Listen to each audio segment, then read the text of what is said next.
Hi guys, ఈరోజు నేను ఒకటి చెప్పబోతున్నా. ఏంటంటే చెట్ల గురించి. చెట్లు ఎంత గ్రీనరీ ఉంటే అంత బాగుంటుంది, అంత ఆక్సిజన్ ఉంటుంది.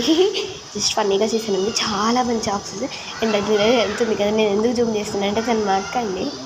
మా ఇంటి పక్కన ఉంటుంది. ఏమైంది చిన్న అంటుంది, ఉట్టిగానే ఏం ఫన్నీగా తీస్తున్నా అన్న.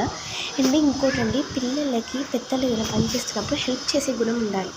ఇప్పుడు నేను మా తాతయ్య ప్లాంట్ వేస్తుంటే వెళ్ళి వాటర్ ఇచ్చాను, ఆయనకి స్టూల్ వేసాను. ఇట్లా చిన్న చిన్న హెల్ప్స్ అయినా పిల్లలు చేసేటట్టు ఉండాలి. వాళ్ళని విసిగించేటట్టు ఉండకూడదు, హెల్ప్ చేసేటట్టు ఉండాలి. హెల్ప్ చేయాలండి, విసిగించకూడదు. బట్ నేను మళ్ళీ ఒకసారి పైకి వెళ్తున్నాను మీకు మంచి క్లారిటీగా చూపించడానికి. ఇప్పుడు నేను ఒక పాపని, ఒక పిల్లల గురించి ఎంత ఎందుకు చెప్తున్నానంటే, నేను పాటించేది మీరు కూడా పాటిస్తారని మాత్రమే మీకు కూడా చెప్తున్నాను. లేదంటే నానేం చెప్తానండి, నాకేంటి అవసరం అంత ఘనంగా మీరే చెప్పండి. నాకు ఎంత అవసరం ఏముందో నేను మీకు చెప్పాలి అన్నది. నేను చెప్తున్నానంటే మీరు ఆలోచించాలి. నేను చూడండి, ఇప్పుడు మా తాత నేను తెచ్చి నేను ఇప్పుడు పట్టుకొని నేను ప్లాంట్ ఇస్తున్నాను. మీరు దానికి మాకైతే ఎలా ప్లాంట్ అలా నిలబెడితే అది అడ్డే దిక్కున పోతుంది. దాన్ని వంకరగా నిలబెడితే వంకరగా పోతుంది. దాన్ని స్ట్రైట్గా నిలబెడితే స్ట్రైట్గా పోతుంది. అలాగే మనం పెంచే పిల్లల్ని కూడా నిలువుగా పెంచితే మంచి దారిలో పెంచితే మంచిగా నిలువుగా పోతారు.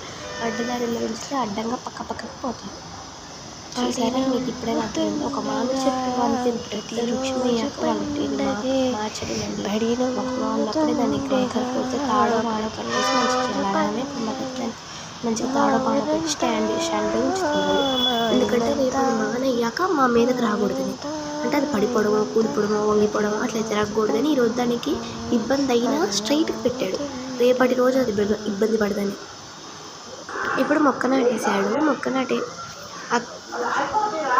నాటేసి దాన్ని తీసుకొని సైడ్కి వెళ్తున్నాడు. ఇంకా అలా వెళ్తుంటే మనం దాని మీద ఎందుకుంటామండి, మనం కూడా స్పీడ్గా రన్ టు ద వాల్. ఆ వాల్ దగ్గరికి వెళ్ళేసి వాళ్ళ దగ్గర పెట్టిన ప్లాంట్ని నింపుడుతున్నాను దాని మీద పెట్టి. దానికి ఏం హెడ్ ఉందో, దానికి ఏం జుట్టు ఉందో, నేను మాత్రం బాగా నిమిరాక అక్కడి నుండి బయలుదేరి, తాతయ్య ఇంకా మన ఆడియన్స్ నిన్నే చూస్తున్నారు, హీరోలాగా ఉన్నావు, హాయ్ చెప్పంటే ఇంకో హాయ్ అని చెప్పాడు. హాయ్ అని చెప్పిన ముఖం కూడా మళ్ళీ ఒకసారి చూడకుండా వెనక్కి తిప్పేశాడు. అంతే. ఇంకా ఏదైనా ఎంజాయ్ చేద్దామంటూ అక్కడ మా ఇంటి ముందు కొంచెం ట్యూషన్ ఉందిలేండి. ఆ ట్యూషన్కి వెళ్తున్న పిల్లలకి హాయిలు బాయ్ చెప్తూ మా ఇంటి దగ్గర ఉంది మామిడి చెట్టు దగ్గర అటు ఇటు ఎగురుతూ గెంతుతూ దాన్ని లాగడం, దాని స్టెమ్స్తో ఉయ్యాల చేసుకోవడం ఆడుతుంటే మా అమ్మమ్మ సైడ్ నుండి పక్కకు పిలిచి, నాన్న వాటి నొరుగు పడితే వాటి మీద ఉన్న గొంగళ్ళు అవి పడ్డాయి అనుకో నీకు మంచి మంట వేస్తుంది